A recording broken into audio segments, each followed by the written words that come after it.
ये सफेद बिल्ला जिसे हम सब लोग गेगे अकुतामी कहते हैं, इसने गोजो को मार दिया और इसका दिल इससे भी नहीं भरा तो इसने गोजो के बॉडी में यूटा को डाल दिया। तो अब हम सब ये देखना चाहते हैं कि अब ये फाइट जीतेगा कौन, सुकुना या गोजो के बॉडी में एक यूटा। तो अब ये सारी चीजों को दूर कर एक सवाल मैं तुम सबसे करना चाहता हूँ और साथ ही साथ इस सफेद बिल्ले से भी। तो अगर गोजो के बॉडी में यूटा है तो यूटा की बॉडी कहाँ है?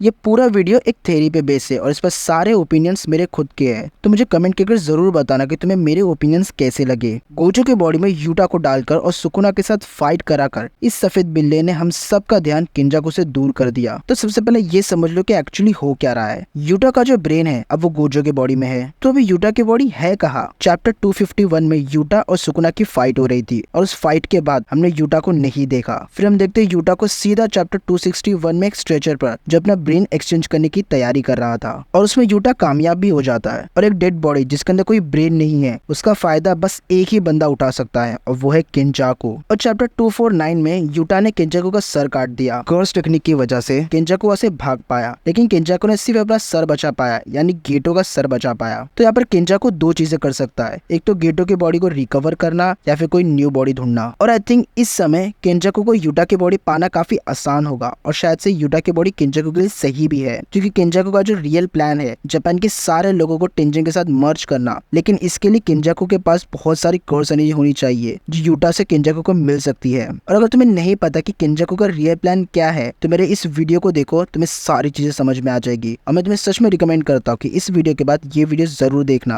और अगर कर्स एनर्जी की बात करें तो यूटा के पास जुजुत्सु वर्ल्ड के सबसे ज्यादा कर्स एनर्जी है। गोजो से भी ज्यादा कर्स एनर्जी यूटा के पास है और साथ ही साथ यूटा के पास जो कर्स टेक्निक है जिससे वो दूसरों की कर्स टेक्निक कॉपी कर सकता है, ये किंजाकू का सबसे बड़ा एडवांटेज होगा। अब भले यूटा के बॉडी का हाल जो कुछ भी हो उससे किंजाकू को कोई फर्क नहीं पड़ता। अब ये चीज मैं तुम्हें एक्सप्लेन करता हूँ। जुजुत्सु काइसन 0 में जब यूटा ने गेटो के साथ फाइट की थी तब यूटा ने गेटो का राइट हैंड पूरी तरीके से डिस्ट्रॉय कर दिया था और जब किंजाकू ने गेटो के बॉडी को कंट्रोल किया तब किंजाकू ने गेटो के राइट हैंड को रिकवर कर लिया था। तो यहाँ पर यूटा के ऊपर तो सुकुना के सिर्फ स्लैशेस पड़े हैं, वो तो किंजाकू बड़े आसानी से हील कर सकता है। और अब बात आती है यहाँ पे रिका की, और यहाँ पर मेरे दो सवाल उठते हैं। क्या किंजाकू रिका को कंट्रोल कर सकता है यूटा की तरह, और साथ ही साथ क्या किंजाकू रिका की turn off curse energy use कर सकता है? तो यहाँ पर दोनों क्वेश्चन के आंसर्स यस भी हो सकते हैं और नो भी, लेकिन अगर तुम मुझसे पूछो तो मेरा आंसर यस होगा, क्योंकि जुजुत्सु काइसन 0 में रियल रिका कर्स स्पिरिट में से निकल कर हेवन में चली गई थी और अभी जो रिका है वो क्लोज टू शिकिगामी है। तो शायद ये हो सकता है कि अगर किंजाकू ने यूटा की बॉडी को कंट्रोल किया तो रिका को भी कंट्रोल कर सकता है और साथ ही साथ टर्न ऑफ कर्स एनर्जी किंजाकू के पास आ जाएगी। अब बाय द वे चाहे कुछ भी हो लेकिन किंजाकू को हम अंडर एस्टिमेट नहीं कर सकते, क्योंकि ये बंदे के पास प्लान्स की भी प्लान्स होते हैं। और अगर तुम्हें वीडियो अच्छा लगा तो चैनल को सब्सक्राइब करो और वीडियो को लाइक करना मत भूलना। और अगर तुम्हें जिजेकी के और वीडियोस देखने हैं तो इन दोनों वीडियो में से एक को क्लिक करो, मैं तुम्हें वही मिलूंगा।